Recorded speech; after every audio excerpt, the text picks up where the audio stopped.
I'm sorry for this. Hi, I'm Hive. Some of you asked for a video about drawing beans, and honestly couldn't resist because I love them too. This video is about coloring and shading pau beans, and I will say right away, mine are more glossy and shiny, not super realistic. That's just my style. If you like that look too, you can definitely use these tips. I personally find it easier to draw the paw starting with the beans. It helps me understand the finger placement. Usually the beans have this kind of shape.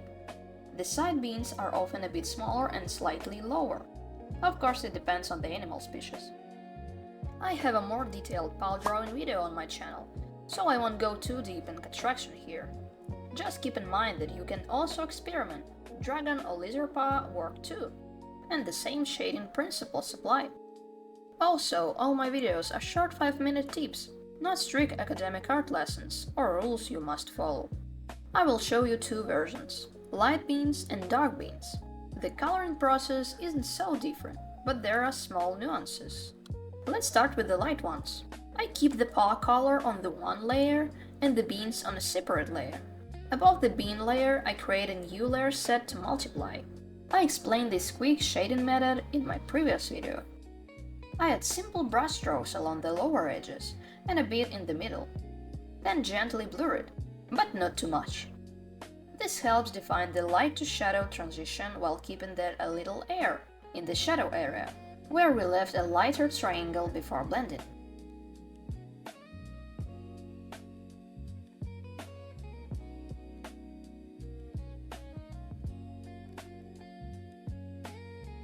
Next, I create a normal layer for highlights. I blur them only from the bottom, leaving the top edge sharp. Then I add thin light lines along the rounded sides of the beans. This helps separate them visually. After that, I create a new layer, set to hard light, and add a red tone near the bottom of the beans, then softly blur it. It doesn't have to be red, it can be any color. The key is that it looks vibrant, not muddy.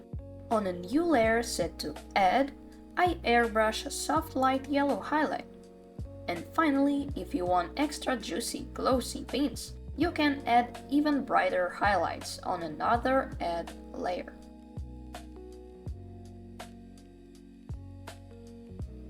For a more natural, less shiny version, you can simply remove the last 3 layers and keep only the shadows and the main highlight. That works beautifully too. It all depends on your preference. For black beans, we start the same way. A multiply layer for shadows, then blend them softly. The difference comes next. The color layer doesn't have to be on hard light. You can try using a normal layer instead. The most important thing is that it looks good and doesn't turn muddy. Here I choose a yellow tone.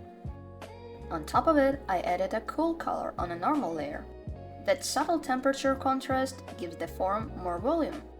Then add highlights also on a normal layer. So with bright beans, we enhance the vibrancy through color and glow. With darker beans, since darker surfaces absorb more light, we rely more on reflected light and subtle color shifts to create dimension. And again, this is not a strict rule.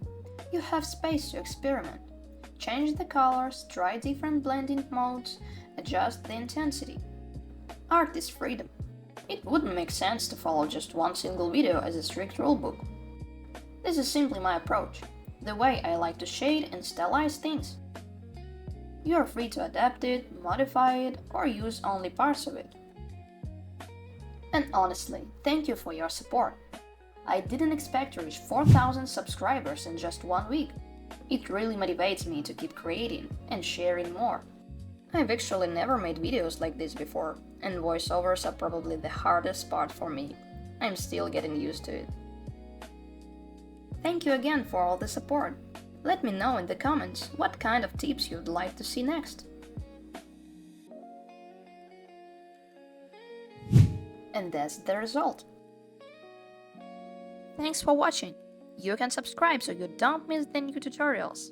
See ya!